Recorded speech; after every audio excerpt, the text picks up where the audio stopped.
हम डिस्कस कर रहे हैं स्टेरिलाइजेशन एंड डिसइंफेक्शन। ये इस टॉपिक से रिलेटेड पार्ट 2। अगर आपने पार्ट 1 नहीं देखा है तो आई बटन में लिंक आ रहा होगा, वहां से देखिए, तभी आपको ये पार्ट 2 समझ आएगा। तो हमने पार्ट 1 में क्या क्या डिस्कस कर लिया था। पार्ट 1 में हमने डेफिनेशंस देखी थी, कुछ डेफिनेशन डिस्कस की थी। तो उसमें फर्स्ट डेफिनेशन हमने डिसइंफेक्शन की देखी थी। डिसइंफेक्शन की डेफिनेशन में क्या बताया था कि डिसइंफेक्शन ऐसा प्रोसेस होता है जिसमें कोई भी माइक्रो ऑर्गेनिज्म या पैथोजन है, उनके नंबर को इतना रिड्यूस कर दिया जाता है। कंप्लीटली रिड्यूस किया या इरेडिकेट करो ये जरूरी नहीं है, लेकिन उनके नंबर को इतना रिड्यूस कर दिया जाता है कि वो हार्मफुल इफेक्ट शो नहीं कर पाते। ऐसे प्रोसेस को क्या बोला था? डिसइंफेक्शन बोला था। फिर हमने किसकी डेफिनेशन देखी थी कि डिसइंफेक्टेंट क्या होता है।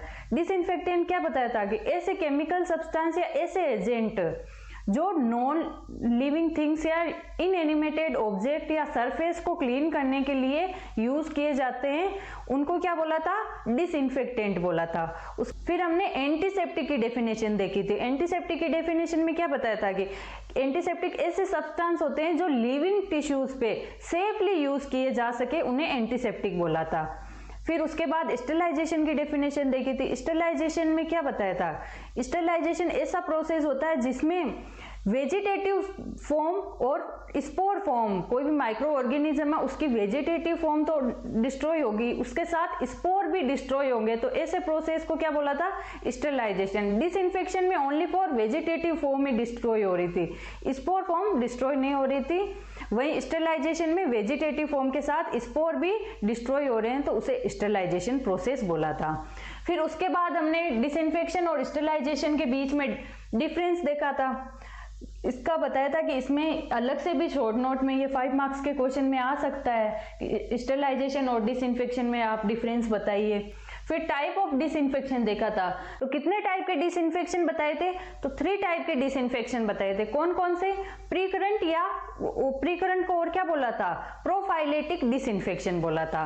इसमें क्या होता है? प्रीकरंट में क्या होता है कि जैसे हैंड वॉशिंग आता है इसमें, और वाटर का ये डिसइंफेक्शन करना हो, ये किस में आएगा? प्रीकरंट या प्रोफाइलेटिक में आता है। फिर सेकेंड टाइप कौन सा था? Concurrent disinfection. कॉन्करेंट डिसइंफेक्शन में क्या बताया था कि ये ऐसा डिसइंफेक्शन का प्रोसेस या टाइप है जिसमें जैसे ही बॉडी से कोई भी पैथोजन या कोई भी डिजीज कोज करने वाला एजेंट रिलीज हुआ, उसी टाइम उसे डिस्ट्रॉय करने के प्रोसेस को बोलते हैं कॉन्करेंट डिसइंफेक्शन। फिर थर्ड टाइप कौन सा था? Terminal disinfection. टर्मिनल डिसइंफेक्शन में क्या बताया था? जैसे कोई भी पेशेंट हो गया, उसकी डेथ हो गई, या फिर कोई किसी पेशेंट को दूसरे वार्ड में रेफर किया है या फिर दूसरे हॉस्पिटल में रेफर किया है, उसके बाद जिस वार्ड में या जिस यूनिट में वो पहले पेशेंट एडमिट था, उस यूनिट का डिसइंफेक्शन करेंगे, वो किस टाइप में आएगा? वो टर्मिनल डिसइंफेक्शन में आएगा। तो टाइप हमने देख लिया। फिर प्रिंसिपल ऑफ स्टेरिलाइजेशन बताया था। तो 3 प्रिंसिपल बताए थे स्टेरिलाइजेशन के। फर्स्ट प्रिंसिपल क्या बताया था कि उनकी थोरो क्लीनिंग, जो भी हमें इक्विपमेंट स्टेरिलाइज करने हैं उनकी थोरो क्लीनिंग होनी चाहिए। फिर सेकंड प्रिंसिपल क्या बताया था स्टेरिलाइजेशन में? जो भी स्टेरिलाइजिंग एजेंट हम यूज कर रहे हैं, वो स्टेरिलाइज करने वाले इक्विपमेंट, जो हम इक्विपमेंट को स्टेरिलाइज करेंगे, उनकी हर एक सरफेस को क्लीन करना चाहिए। फिर हमने थर्ड प्रिंसिपल बताया था। थर्ड प्रिंसिपल में क्या बताया था? जो स्टेरिलाइजिंग मशीनरी है उनकी प्रॉपर मेंटेनेंस होनी चाहिए, टाइम टू टाइम उनकी सर्विस होनी चाहिए, ये थर्ड प्रिंसिपल था। फिर हमने टाइप ऑफ स्टेरिलाइजेशन देखा था। टाइप ऑफ स्टेरिलाइजेशन में हमने फ्लो चार्ट देखा था। इसमें हमने क्या बताया था? इस टाइप ऑफ स्टेरिलाइजेशन में ये वाला फ्लो चार्ट देखा था। इसमें क्या बताया था कि 2 तरह की मेथड होती है स्टेरिलाइजेशन की। एक तो फिजिकल मेथड हो गई एंड सेकंड कौन सी हो गई? केमिकल मेथड हो गई। केमिकल मेथड में ये इतने एल्कोहल का यूज करेंगे, ये सब है जिनका यूज करके हम स्टेरिलाइज करेंगे। इनको हम आगे पढ़ने वाले हैं एक एक को डिटेल में किस तरह से होता है। फिर हमने इसमें देखो फिजिकल मेथड, ये इंपॉर्टेंट है। इसमें सनलाइट बताया, drawing, heat, filtration and radiation, ये सब इसमें हमने अब तक यहां तक देख लिया था पार्ट 1 में। अब हम आज क्या स्टार्ट करेंगे? आज हम देखेंगे इनको एक एक करके। सबसे पहले हम सनलाइट देखेंगे कि इसमें कैसे स्टेरिलाइजेशन किया जाता है। फिर ड्राइंग देखेंगे, इसके थ्रू कैसे स्टेरिलाइजेशन किया जाता है। फिर हीट, जिसमें ड्राई हीट मेथड आएगा और मोस्ट हीट मेथड आएगा। ये सब हम एक एक करके देखने वाले हैं। तो सबसे पहले सनलाइट से स्टार्ट करते हैं। फर्स्ट है सनलाइट। ये किस तरह से स्टेरलाइज करते हैं ये देखते हैं। तो sunlight possesses applicable bactericidal activity. Sunlight की कैसी एक्टिविटी होती है? बैक्टीरियोसाइडल एक्टिविटी होती है। Due to its content ultraviolet rays and heat rays. इसमें क्या क्या होता है सनलाइट में? अल्ट्रा यूवी रेज होती है और हीट रेज होती है, जिसकी वजह से ये क्या करता है, इसका कैसा इफेक्ट होता है, ये बैक्टीरियोसाइडल एक्टिविटी शो करती है sunlight. Under natural condition its sterilising power varies according to circumstances. इसकी स्टेरलाइजिंग पावर, जैसे सनलाइट की स्टेरलाइजिंग पावर अलग अलग सर्कमस्टांसेस पे डिपेंड करती है। कौन कौन से सर्कमस्टांसेस हो सकते हैं? विंटर, जैसे ये एक तो सीजन्स हो सकते हैं जैसे विंटर समर, इन पे डिपेंड करता है स्टेरलाइजेशन प्रोसेस। और माइक्रो ऑर्गेनिज्म के नंबर पे डिपेंड करेगा स्टेरलाइजेशन। ये अलग अलग सर्कमस्टांसेस है, उन पे डिपेंड करता है। और सनलाइट कितनी उस पे पेनिट्रेट कर रही है या कितनी उस पे सनलाइट पड़ रही है कोई भी इक्विपमेंट पे, उस पे भी डिपेंड करता है। अलग अलग सर्कमस्टांसेस पे डिपेंड करेगा स्टेरलाइजेशन की पावर सनलाइट की। ये ध्यान रखना आप, जो ये बॉक्स में बनाया हुआ है ये इंपॉर्टेंट है। क्वेश्चन आता है, ये मल्टीपल चॉइस क्वेश्चन आते हैं, तो उसमें आता है कि सनलाइट कैसा मेथड है, तो आपको बताना है कि सनलाइट नेचुरल स्टेरलाइजेशन का मेथड है। कैसा मेथड है? नेचुरल स्टेरलाइजेशन का मेथड कौन सा है? सनलाइट नेचुरल स्टेरलाइजेशन का मेथड है। Natural method of sterilisation of water tanks, river and lakes. जैसे रिवर्स हो गई, उनके वाटर को टैंक्स, लेक्स, ये ओपन वाटर सोर्सेज हैं, तो इनका स्टेरलाइजेशन किस तरह से होता है? ये नेचुरल तरीके से सनलाइट से इनके वाटर का स्टेरलाइजेशन होता है। तो ये सनलाइट कैसा मेथड है? नेचुरल मेथड है स्टेरलाइजेशन का। नेक्स्ट हम देखते हैं ड्राइंग। ड्राइंग में क्या किया जाता है? Moisture is essential for the growth of bacteria. कोई भी माइक्रो ऑर्गेनिज्म हो गया या बैक्टीरिया हो गया, उनकी ग्रोथ के लिए क्या रिक्वायरमेंट होती है? दो मेन रिक्वायरमेंट होती है, एक तो कोई भी न्यूट्रिएंट और एक क्या रिक्वायरमेंट होती है? मॉइस्चर। फेवरेबल इन्वायरमेंट मॉइस्चर की रिक्वायरमेंट होती है और न्यूट्रिएंट की रिक्वायरमेंट होती है। न्यूट्रिएंट तो कहीं भी मिल जाता है और अगर मॉइस्चर मिल गया तो वो अच्छे से ग्रो करेगा। इसलिए ड्राइंग की, अगर हम उसे ड्राई कर देंगे, उन्हें मॉइस्चर नहीं प्रोवाइड करवाएंगे, तो वहां से स्टेरलाइज हो जाएगा। Drying in air has a deleterious effect on many bacteria. ये जो ड्राइंग का प्रोसेस है, ये जो भी बैक्टीरिया उन पे हार्मफुल इफेक्ट शो करता है। This method is unreliable and only is theoretical interest. वैसे ये अनरिलायबल है, ज्यादा थ्योरेटिकली हम पढ़ सकते हैं, लेकिन इतना इफेक्टिव स्टेरलाइजेशन का मेथड नहीं है ड्राइंग। स्टेरलाइजेशन के फिजिकल मेथड में सनलाइट देख लिया, ड्राइंग देख लिया। अब आता है इंपॉर्टेंट थर्ड, हीट। हीट में हमने देखा था dry heat and moist heat, दो तरह की मेथड है। कौन कौन से? ड्राई हीट अलग आएगा और मॉइस्ट हीट अलग आएगा। Most reliable method of sterilisation, heat के साथ मोस्ट रिलायबल मेथड कौन सा है स्टेरलाइजेशन का? तो हीट सबसे इफेक्टिव और रिलायबल मेथड है स्टेरलाइजेशन का। The factor influencing sterilisation by heat, कौन कौन से फैक्टर है जो स्टेरलाइजेशन को इफेक्ट करते हैं? देखिए, nature of heat. Nature of heat में जैसे ड्राई हीट है या फिर मॉइस्ट हीट है, उसके नेचर पे डिपेंड करेगा। सेकंड है टेम्परेचर एंड टाइम। हम जैसे इसमें अभी आगे देखने वाले हैं, जैसे हॉट एयर ओवन आएगा, उसमें टेम्परेचर कितना होता है? 160 या फिर 170, 180। तो इन तीन तरह का टेम्परेचर है, तो उनके लिए टाइमिंग भी अलग अलग होगी। तो ये इस पे किस पे डिपेंड करेगा? टेम्परेचर और टाइम पे भी डिपेंड करेगा स्टेरलाइजेशन। नेचर ऑफ हीट पे डिपेंड करेगा। Number of micro organism present है, कितने माइक्रो ऑर्गेनिज्म प्रेजेंट है, उस पे भी डिपेंड करेगा। Characteristics of the organism such as species, strain and spore capacity, sporing capacity. ये किस पे और किस पे डिपेंड करेगा कि किस तरह का ऑर्गेनिज्म है, इस पे भी डिपेंड करता है स्टेरलाइजेशन। जैसे स्पीसीज, कौन सी स्पीसीज का ये ऑर्गेनिज्म है, स्टेन कौन सा है, स्पोरिंग कैपेसिटी। फॉर एग्जांपल, जैसे कोई स्पोर फॉर्मिंग बैक्टीरिया है, वो ज्यादा रेजिस्टेंट होगा किसके अगेंस्ट? हीट के अगेंस्ट, तो वो स्टेरलाइजेशन उससे इफेक्ट होगा। तो ये अलग अलग किस तरह का ऑर्गेनिज्म है उस पर भी डिपेंड करता है। Type of material from which the organism have to be eradicated, किस तरह का मटेरियल यूज कर रहे हैं उनको, जो भी माइक्रो ऑर्गेनिज्म है उनको इरेडिकेट करने यानी सबसाइड करने के लिए हम किस तरह का मटेरियल यूज कर रहे हैं, उस पर भी डिपेंड करेगा ये स्टेरलाइजेशन। तो ये फैक्टर है जो इन्फ्लुएंस करते हैं किसको? स्टेरलाइजेशन बाय हीट को। हीट के थ्रू जो स्टेरलाइजेशन हो रहा है उनको ये 5 फैक्टर है जो इफेक्ट करते हैं। नेक्स्ट है मैकेनिज्म ऑफ एक्शन, कि इनका मैकेनिज्म कैसा है, ड्राई हीट किस तरह से स्टरलाइज करती है और मोइस्ट हीट किस तरह से स्टरलाइज करती है। इसमें से हमसे क्यों ज्यादा आते हैं, देखिए। तो ड्राई हीट का मैकेनिज्म ऑफ एक्शन क्या है, तो ये किल ऑर्गेनिज्म बाय प्रोटीन डीनेचुरेशन, जो भी ऑर्गेनिज्म है उसके प्रोटीन का डीनेचुरेशन कर देगा।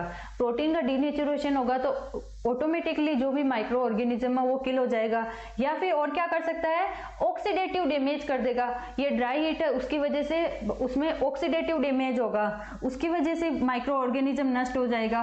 फिर toxic effect of elevated level of electrolytes, electrolytes की वजह से क्या होगा, उसमें टॉक्सिक इफेक्ट होगा जिसकी वजह से भी वो नष्ट हो सकते हैं। तो ये तीन तरह से ड्राई हीट का मैकेनिज्म किस तरह से, तीन तरह से कर सकता है ड्राई हीट से ये डिस्ट्रॉय ऑर्गेनिज्म को। या तो प्रोटीन का डीनेचुरेशन हो जाएगा, या फिर क्या होगा, उसमें ऑक्सीडेटिव डैमेज हो जाएगा, या फिर टॉक्सिक इफेक्ट आ जाएगा। ये तीन मैकेनिज्म है जिसके through dry heat micro organism को किल करती है। वहीं मोइस्ट हीट में क्या होता है, इसमें डिफरेंस देखिए आप।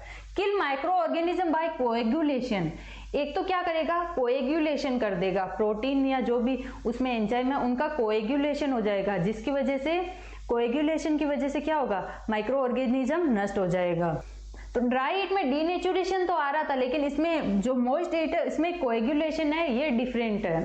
तो क्वेश्चन क्या आएगा, क्वेश्चन इस तरह से आएगा कि कोएगुलेशन मैकेनिज्म है वो किस तरह का है, ड्राई हीट मेथड है या फिर मोइस्ट हीट है। तो क्या आंसर होगा, मोइस्ट हीट होगा।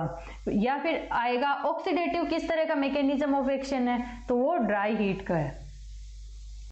तो हमने फिजिकल मेथड ऑफ क्रिस्टलाइजेशन में हीट में क्या क्या देख लिया। सबसे पहले देखा था कि नेचर ऑफ हीट, दो तरह के नेचर में हो सकती है हीट, या तो ड्राई हीट हो सकती है या फिर मॉइस्ट हीट होती है। फिर उसके बाद हमने देखा था कि हीट के थ्रू जो कौन कौन से फैक्टर है जो हीट को इफेक्ट करते हैं, उसमें 5 जो फैक्टर देख लिए थे।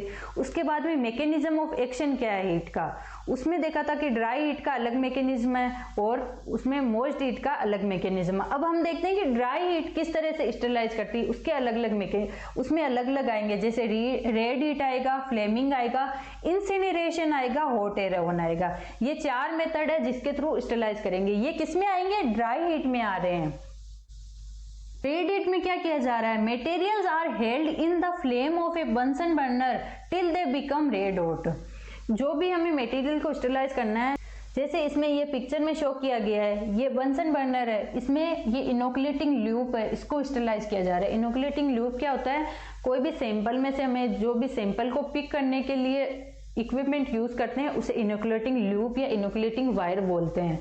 तो इस वायर को कब तक इस फ्लेम के ऊपर रखेंगे, जब तक कि ये रेड हॉट ना हो जाए तब तक इसे वायर के ऊपर रखेंगे और इसे स्टरलाइज करेंगे। तो वो किसका एग्जांपल है, रेड हीट का। इसके थ्रू हम किस किस इक्विपमेंट को स्टरलाइज करते हैं, ये आता है इनोकुलेटिंग वायर, लूप्स, जैसे इनोकुलेटिंग वायर हो गए, लूप हो गए, टिप्स ऑफ फोरसेप्स की टिप हो गई, उनको स्टरलाइज करते हैं इस मेथड के through. Surface of searing, spatula, needles, इन सबको स्टरलाइज किसके थ्रू करते हैं, रेड हीट के थ्रू इनको स्टरलाइज करते हैं।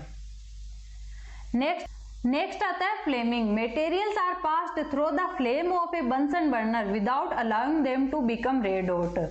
उसमें हमने रेड हॉट में क्या देखा था कि उसमें बंसन बर्नर पे तब तक रख रहे थे कि जब तक वो मटेरियल है वो रेड हॉट ना हो जाए। लेकिन इसमें फ्लेमिंग में क्या करेंगे, जस्ट उसके ऊपर से ऐसे पास ही करेंगे, उसको रेड हॉट नहीं करेंगे। जो बंसन बर्नर है उसमें से जस्ट पास करेंगे, क्योंकि इसके थ्रू हम ग्लास वेयर जैसे स्लाइड हो गई उसको स्टरलाइज करते हैं, या फिर टेस्ट ट्यूब के माउथ को स्टरलाइज करना है तो उसको क्या करेंगे, हम जस्ट इससे पास करेंगे। तो वो किस में आएगा, फ्लेमिंग में। जैसे ग्लास लाइट्स हो गई, उनको जस्ट हम ये बंसन बर्नर है उससे जस्ट पास करेंगे तो वो स्टरलाइज हो जाएगा। इसके पल्स हो गई। Mouth of the culture tube and bottles, जो कल्चर ट्यूब और बोटल्स है उनके माउथ को क्लीन कर स्टरलाइज करने के लिए हम फ्लेमिंग का यूज करते हैं।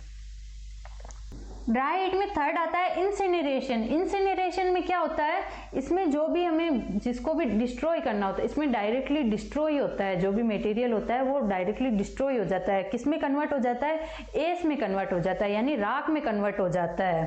Materials are reduce to ash by burning. इसमें क्या किया जाता है, उसको एस में कन्वर्ट कर दिया जाता है। जो भी मटेरियल होता है उनको बर्न करके उनको एस में कन्वर्ट कर दिया जाता है। इंस्ट्रूमेंट यूज्ड वर इंसिनरेटर। जो ये इंस्ट्रूमेंट है, मैकेनिज्म तो क्या है इंसिनरेशन, और जो इंस्ट्रूमेंट यूज हो रहा है वो क्या है इंसिनरेटर। ये जो इंस्ट्रूमेंट है, मेथड किसके लिए यूज किया जाता है? कोई भी सॉइल ड्रेसिंग है उसको डिस्ट्रॉय करने के लिए, एनिमल कैरकेसेस यानी एनिमल्स के डेथ बॉडीज है उनको डिस्ट्रॉय करने के लिए हम इंसिनरेशन का यूज करेंगे। बेडिंग हो गई, कोई भी इन्फेक्टेड बेडिंग है उनको डिस्ट्रॉय करने के लिए, पैथोलॉजिकल मटेरियल्स उनको डिस्ट्रॉय करने के लिए हम इंसिनरेशन का यूज करेंगे। ड्राई हीट स्टरलाइजेशन में लास्ट एंड सबसे इंपॉर्टेंट मेथड आता है हॉट एयर ओवन। इसका आपको 5 मार्क्स में अलग से शॉर्ट नोट में मिल सकता है। तो देखिए इसमें क्या होता है, most widely use method for sterilisation by dry heat. सबसे ज्यादा ड्राई हीट के थ्रू कौन सा मेथड यूज किया जाता है? ये hot air oven. It is used to process material which can be withstand high temperature but which are likely to be affected by contact with steam। ये किन के लिए यूज किया जाता है? ऐसे मटेरियल को स्टरलाइज करने के लिए हॉट एयर ओवन यूज किया जाता है जो हाई टेम्परेचर को तो सहन कर सकते हैं, लेकिन वो किससे अफेक्टेड होते हैं? वो मॉइस्चर से अफेक्ट होते हैं, लेकिन हाई टेम्परेचर को बियर कर सकते हैं या फिर हाई टेम्परेचर को विथस्टैंड कर सकते हैं। यानी हाई टेम्परेचर से उन्हें इफेक्ट नहीं होता है, लेकिन मॉइस्चर से वो खराब हो सकते हैं। तो उनको स्टरलाइज करने के लिए हम क्या करेंगे?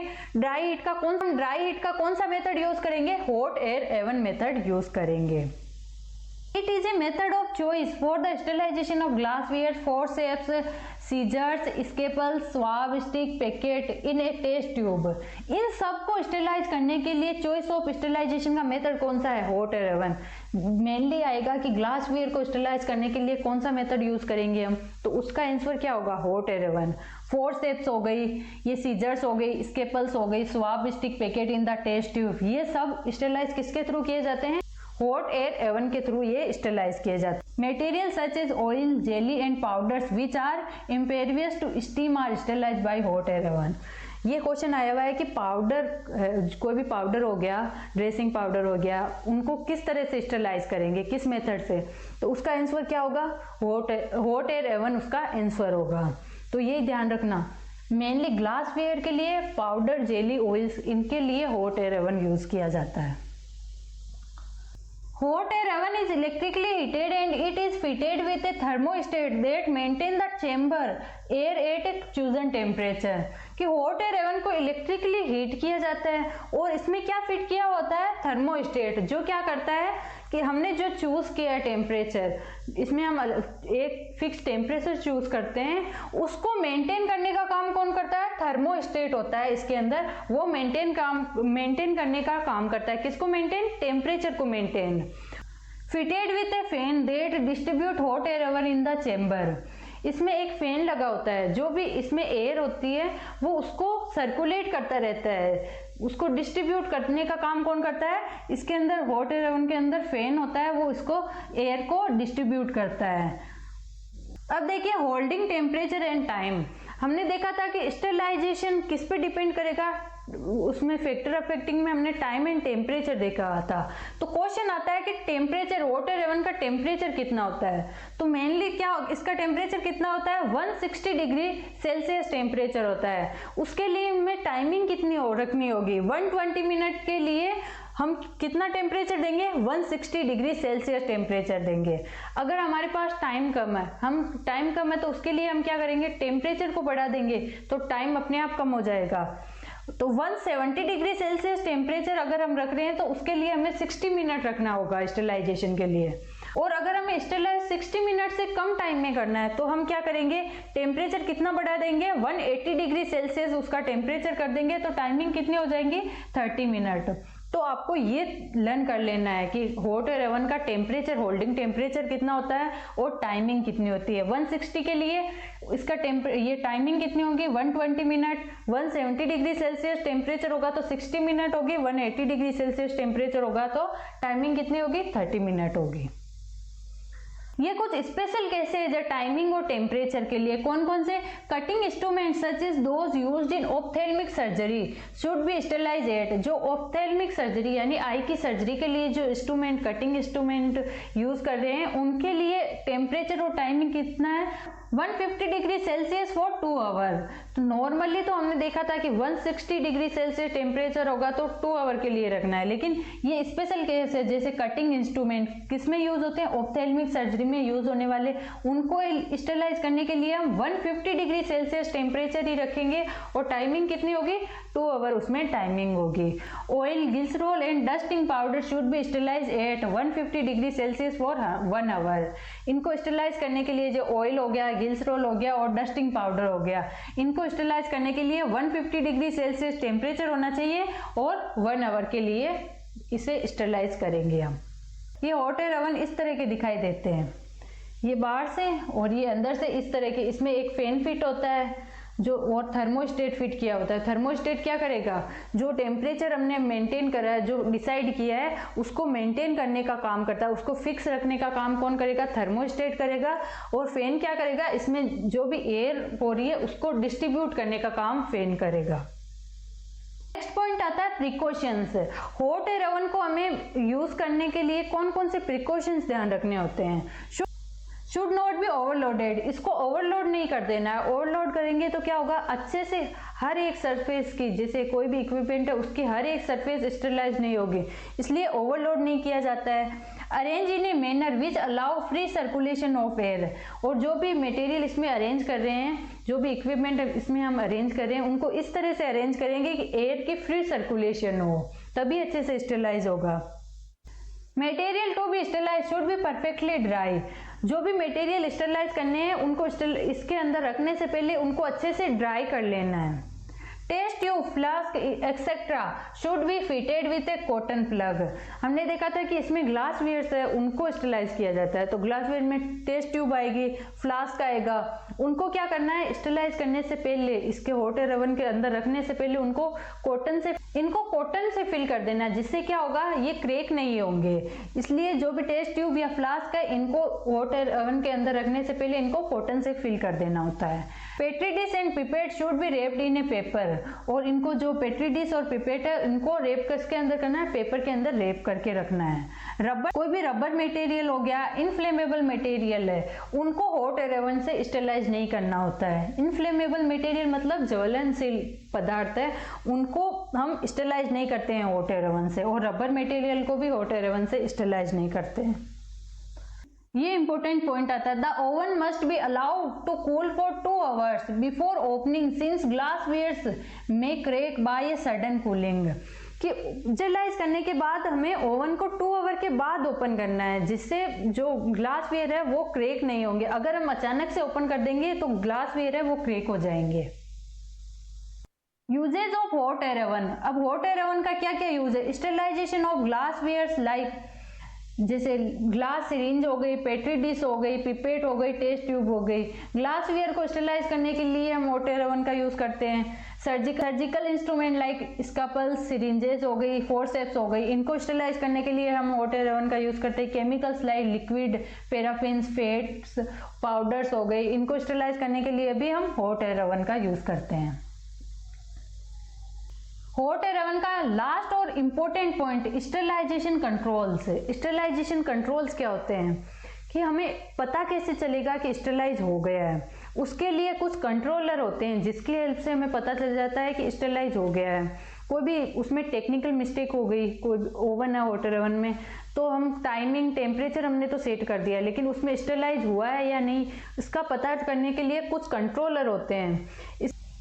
जैसे spore of bacillus सबटेलिस sub species Niger, ये किसके स्पोर, बेसिलस सबटेलिस, और सब स्पीसीज कौन सी है, नाइगर। ये आपको लर्न कर लेना है। क्वेश्चन आता है कि हॉट एयर ओवन में स्टेरलाइजेशन कंट्रोलर कौन सा होता है, तो बेसिलस सबटेलिस सब स्पीसीज नाइगर होता है।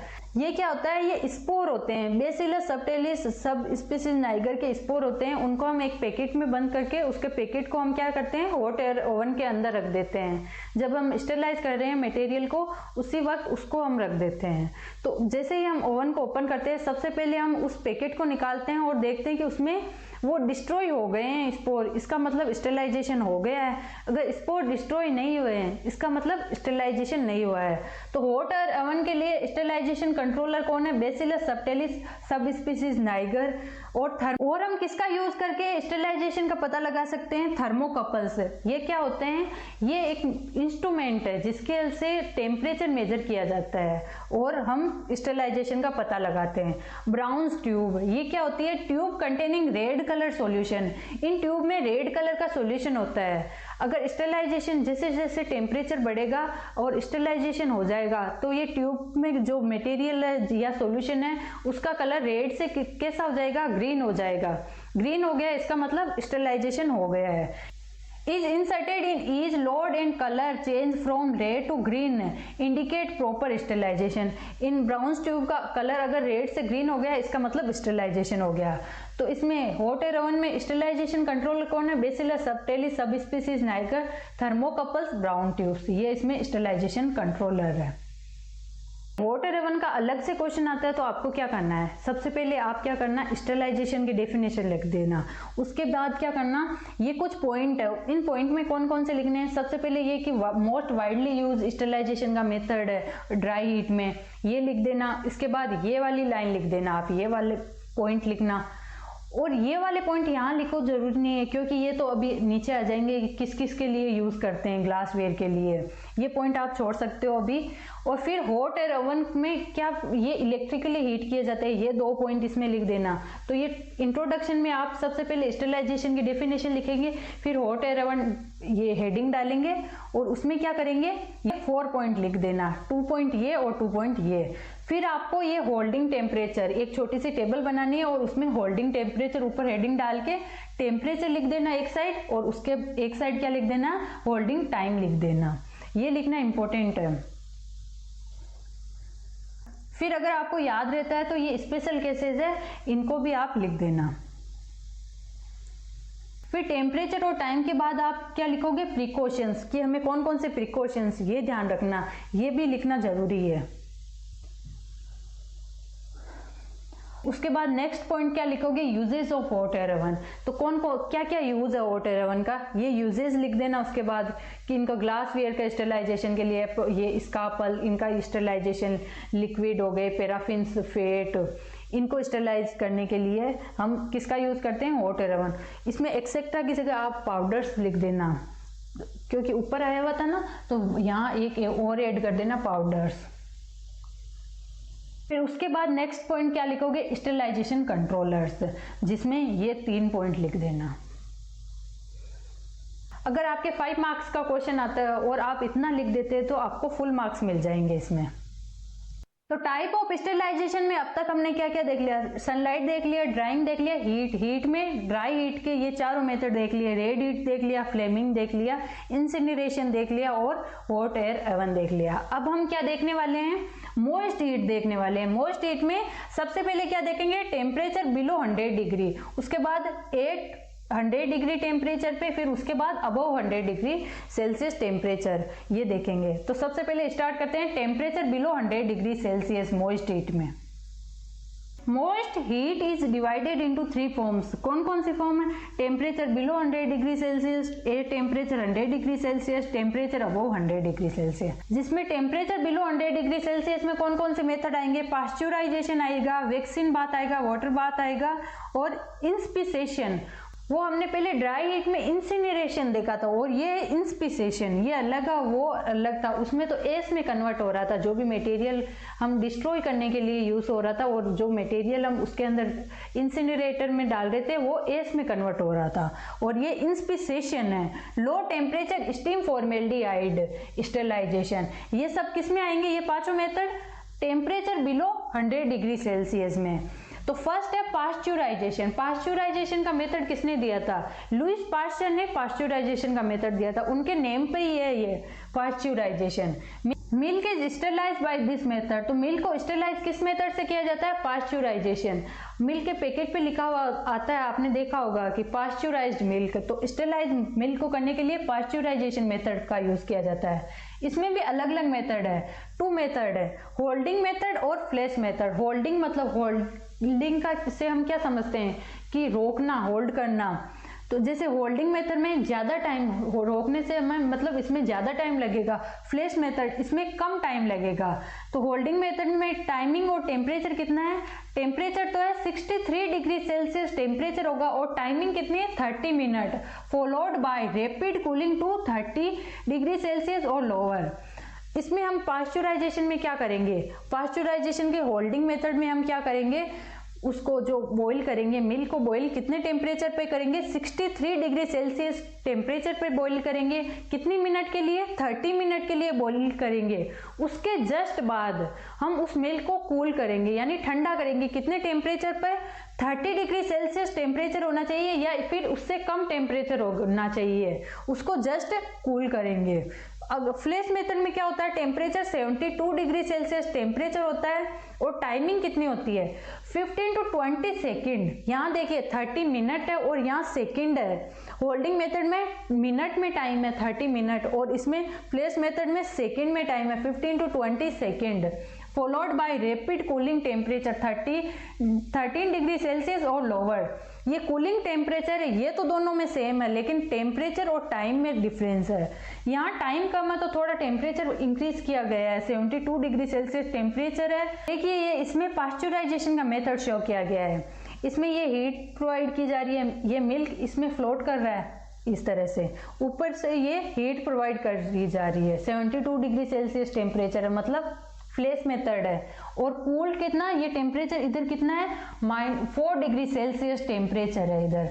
और स्टार्टिंग ये कूलिंग का टेम्परेचर कहाँ से स्टार्ट होता है, 13 डिग्री सेल्सियस टेम्परेचर से स्टार्ट होता है कूलिंग इस मिल्क की। और हीट का ये फ्लैश मेथड में 72 डिग्री सेल्सियस ये इसके हीट के लिए है। The dairy industry sometime use ultra high temperature sterilisation, जिसमें 140 to 150 degree Celsius temperature for 1 to 3 second, followed by rapid cooling to 13 degree Celsius और लोअर। कुछ डेयरी इंडस्ट्रीज में क्या किया जाता है, अल्ट्रा हाई टेम्परेचर यूज किया जाता है। तो ये बिलो 100 डिग्री सेल्सियस में नहीं आएगा क्योंकि 140 डिग्री सेल्सियस और 150 डिग्री सेल्सियस टेम्परेचर है, यानी 100 डिग्री सेल्सियस से ऊपर आएगा तो वो पास्चुराइजेशन में नहीं आएगा। पास्चुराइजेशन में तो होल्डिंग मेथड और फ्लैश मेथड वही आएगा। अगर 100 डिग्री सेल्सियस टेम्परेचर कम हो, 100 डिग्री सेल्सियस से टेम्परेचर कम हो तभी वो पास्चुराइजेशन में आएगा। और कुछ all non-sporing pathogens such as mycobacteria, brucellosis and salmonella are destroyed by this process। जो नॉन स्पोरिंग यानी जो स्पोर नहीं बनाने वाले पैथोजन है वो क्या इसके थ्रू, इस मेथड के थ्रू डिस्ट्रॉय हो जाते हैं। Coxiella burnetii is relatively heat resistant and may survive the holder method. Coxiella burnetii है ये क्या सर्वाइव कर सकते हैं, इस मेथड से ये कंप्लीटली इरिडिकेट नहीं होते हैं, ये इसमें सर्वाइव कर सकते हैं। मोस्ट हीट के बिलो 100 डिग्री सेल्सियस टेम्परेचर में नेक्स्ट आता है vaccine bath. Vaccines are prepared from non sporing bacteria may be inactivated in a water bath at 60 degree Celsius for 1 hour. Vaccine prepare करते हैं जो उनको इनएक्टिवेट करने के लिए हम क्या करेंगे, वैक्सीन बाथ मेथड का यूज करेंगे। उसमें हम क्या करेंगे, उस जो वैक्सीन है उसमें जो माइक्रो ऑर्गेनिज्म है उसको इनएक्टिवेट करने के लिए हम टेम्परेचर कितना प्रोवाइड करेंगे, 60 डिग्री सेल्सियस टेम्परेचर प्रोवाइड करेंगे। टाइमिंग कितनी रहेगी, 1 आवर के लिए। तो जो उसमें पैथोजन है, वैक्सीन में जो भी पैथोजन है वो इनएक्टिवेट हो जाएगा इस टेम्परेचर पर। नेक्स्ट मेथड है वाटर बाथ। सीरम और body fluids containing coagulable protein can be sterilised by the heating for 1 hour at 56 degree Celsius temperature on several successive days. इसमें वाटर बाथ में क्या किया जाता है कि हमने देखा था कि जो मोस्ट हीट है उसका मैकेनिज्म ऑफ एक्शन क्या था, वो या तो प्रोटीन का डीनेचुरेशन करेगा या फिर कोएगुलेशन करेगा। सीरम और बॉडी फ्लूइड में अगर कोएगुलेबल प्रोटीन है उनको हम अगर 1 आवर के लिए 56 डिग्री टेम्परेचर प्रोवाइड करेंगे कुछ दिनों तक, जैसे लगातार 2 to 3 डेज तक हम ये प्रोसेस फॉलो करेंगे। एक दिन में नहीं होगा, 2 से 3 दिन में ये प्रोसेस कंप्लीट होगा। तो हम क्या करेंगे, 1 आवर के लिए 56 degree Celsius temperature several days तक प्रोवाइड करेंगे, जिससे क्या होगा, सीरम और बॉडी फ्लूइड्स में कोएगुलेबल प्रोटीन होगी तो वो कोएगुलेबल प्रोटीन क्या करेगी, उनका कोएगुलेशन हो जाएगा इस टेम्परेचर की वजह से, हीट की वजह से कोएगुलेशन हो जाएगा और वो डिस्ट्रॉय हो जाएगी। सक्सेस ये प्रोसेस सक्सेसिव डेज तक इसलिए किया जाता है, यानी कुछ दिनों तक इसलिए किया जाता है कि स्पोर फॉर्मिंग कोई भी बैक्टीरिया है, स्पोर फॉर्मिंग बैक्टीरिया होगा तो वो क्या करेगा, स्पोर बनाएगा। तो जो वेजिटेटिव फॉर्म है तो वो तो इस टेम्परेचर पर डिस्ट्रॉय हो गई। फर्स्ट डे हमने उसको स्टेलाइज किया वाटर बाथ मेथड से, तो जो वेजिटेटिव फॉर्म थी वो तो डिस्ट्रॉय हो गई, लेकिन उसमें स्पोर फॉर्म थी वो रह गई। तो स्पोर फॉर्म थी वो नेक्स्ट डे जर्मिनेट हो जाएगी। तो वो जर्मिनेट हुई है उसको डिस्ट्रॉय करने के लिए हम नेक्स्ट डे वापस ये मेथड फॉलो करेंगे। और अगर उसके बाद भी, अगर सेकेंड डे के बाद भी अगर उसमें कुछ स्पोर रह गए और वो नेक्स्ट डे जर्मिनेट कर देंगे, तो थर्ड डे पे हम इसके प्रोसेस के थ्रू उसको डिस्ट्रॉय कर देंगे। इसलिए ये सक्सेसिव डेज तक प्रोसेस किया जाता है। नेक्स्ट आता है इंस्पिसेशन। मीडिया कंटेनिंग एग और serum such as LJ media हो गया, लोफलर सीरम स्लोप हो गया, rendered sterilised by heating at 80 to 85 degree Celsius for 30 minute on 3 successive days. इसमें भी देखिए 3 सक्सेसिव डेज तक स्टेलाइज किया जाएगा और टेम्परेचर कितना है 80 to 85 degree Celsius for 30 minute. और ये किसके लिए, इंस्पिसेशन मेथड किसके लिए यूज किया जा रहा है, एग और सीरम को स्टेलाइज करने के लिए। जैसे अल्जे मीडिया हो गया, ये लो फ्लर सीरम स्लोप हो गया, इनको स्टेलाइज करने के लिए हम इंस्पिसेशन मेथड यूज करते हैं। This process is called inspissation. ये प्रोसेस तो क्या कहला रहा है, इंस्पिसेशन। द इंस्ट्रूमेंट, जो इंस्ट्रूमेंट इसमें यूज हो रहा है वो क्या कहलाता है, इंस्पिसेटर। ये इसमें प्रोसेस को इंस्पिसेशन बोला है और जो इंस्ट्रूमेंट यूज हो रहा है उसे इंस्पिसेटर बोला है। बिलो 100 डिग्री में लास्ट आता है LTSF स्टेरिलाइजेशन, यानी low temperature steam formaldehyde sterilisation, used for sterilising item which can not be withstand the temperature of 100 degree Celsius. उन आइटम को स्टेरिलाइज करने के लिए ये मेथड किया जाता है जो 100 डिग्री सेल्सियस से अगर अबोव टेम्परेचर होगा तो वो उसको विथस्टैंड नहीं कर पाएंगे। उनके लिए हम LTSF स्टेरिलाइजेशन यूज करते हैं। In this method sterilisation at 75 degree Celsius. ये LTSF स्टेरिलाइजेशन में टेम्परेचर कितना रखते हैं, 75 degree Celsius with formaldehyde vapour is used. और इसमें फॉर्मेल्डिहाइड वेपर यूज की जाती है। इसमें टाइमिंग नहीं दी है, 75 डिग्री सेल्सियस टेम्परेचर दिया है और ये ध्यान रखना इसमें फॉर्मेल्डिहाइड वेपर भी यूज किए जाते हैं, क्योंकि इसमें आया था कि low temperature steam formaldehyde sterilisation, name में ही है तो फॉर्मेल्डिहाइड इसमें इंपॉर्टेंट ध्यान रखना। ये इंस्पिसेटर इस तरह का दिखाई देता है और वाटर बाथ इस तरह का दिखाई देता है। अब हम देखते हैं टेम्परेचर एट 100 डिग्री सेल्सियस। इसमें क्या क्या आएंगे, कौन कौन से मेथड आएंगे, बॉइलिंग आएगा, टिंडलाइजेशन आएगा और स्टीम स्टेरिलाइजेशन आएगा। फर्स्ट है boiling at 100 degree Celsius. Boiling at 100 degree Celsius for 10 to 30 minute kill all vegetative bacteria and some bacterial spores. अगर हम बॉईल करेंगे कितने टेम्परेचर पे, 100 डिग्री सेल्सियस टेम्परेचर पे, और ये टाइमिंग कितनी है 10 to 30 मिनट, तो उससे क्या होगा, जो भी वेजिटेटिव बैक्टीरिया है वो तो डिस्ट्रॉय हो जाएंगे, साथ ही बैक्टीरियल स्पोर है, कुछ बैक्टीरियल स्पोर है वो भी डिस्ट्रॉय होंगे। Sporing bacteria required prolong period of boiling. अगर हमें कंप्लीटली जो स्पोर फॉर्मिंग बैक्टीरिया उनको डिस्ट्रॉय करना है तो हमें टाइम को बढ़ाना होगा। Therefore, it is not recommended for sterilization of surgical instrument। इसलिए बॉइलिंग सर्जिकल इंस्ट्रूमेंट को स्टेरिलाइज करने के लिए बॉइलिंग का यूज नहीं किया जाता है। एडिशन ऑफ 2% सोडियम बाइकार्बोनेट में प्रमोट स्टेरिलाइजेशन। अगर हम जो बॉइलिंग वाटर है उसके अंदर क्या ऐड कर देंगे, 2% सोडियम बाइकार्बोनेट ऐड कर देंगे, जिससे क्या होगा, प्रमोट होगा, स्टेरिलाइजेशन प्रमोट होगा। बॉइलिंग का यूज किस लिए किया जाता है, for the disinfection medical and surgical instrument when sterility is not essential in emergency और अंडर फील्ड कंडीशन। ये इसमें बॉइलिंग यूज किया जाता है। अब नेक्स्ट मेथड आता है tyndallisation. In exposure of steam 100 degree Celsius for 20 minute. Temperature कितना है टिंडलाइजेशन में, 100 degree Celsius, timing 20 minute on 3 consecutive days. हमने इंस्पिसेशन और वाटर बाथ में भी देखा था कि 3 डेज मतलब लगातार 3 दिन तक करना होता है। सेम इसी में भी टिंडलाइजेशन में करना होता है। इज नॉन एज टिंडलाइजेशन और इंटरमीडिएट स्टेरिलाइजेशन, और इसे इंटरमीडिएट स्टेरिलाइजेशन भी बोलते हैं। इंटरमीडिएट क्यों बोला है, क्योंकि इसे 3 सक्सेसिव डेज तक परफॉर्म किया जाता है, इसलिए इंटरमीडिएट स्टेरिलाइजेशन बोलते हैं। टिंडलाइजेशन के लिए जो इंस्ट्रूमेंट है वो कौन सा है, Koch and Arnold steam sterilisation है। प्रिंसिपल क्या है टिंडलाइजेशन का? First exposure kill all vegetative forms. अगर हम फर्स्ट हीट देंगे तो क्या होगा, सेम पहले भी बताया कि फर्स्ट एक्सपोजर से जो वेजिटेटिव फॉर्म है वो किल हो जाएगी। And in the interval between the heating the remaining spores germinate. जैसे आज हमने हीट किया, उसके बाद क्या होगा, जो भी वेजिटेटिव फॉर्म थी वो तो डिस्ट्रॉय हो गई, तो उसके बाद जो भी स्पोर फॉर्म थी वो जर्मिनेट होगी और वेजिटेटिव फॉर्म में कन्वर्ट हो जाएगी। तो नेक्स्ट डे हम क्या उसे हीट करेंगे तो वापस तो क्या होगा, वो डिस्ट्रॉय हो जाएगी। जो भी स्पोर फॉर्म थी वो जर्मिनेट होके डिस्ट्रॉय हो जाएगी। Remaining spore germinate into vegetative form which are killed on the subsequent heating.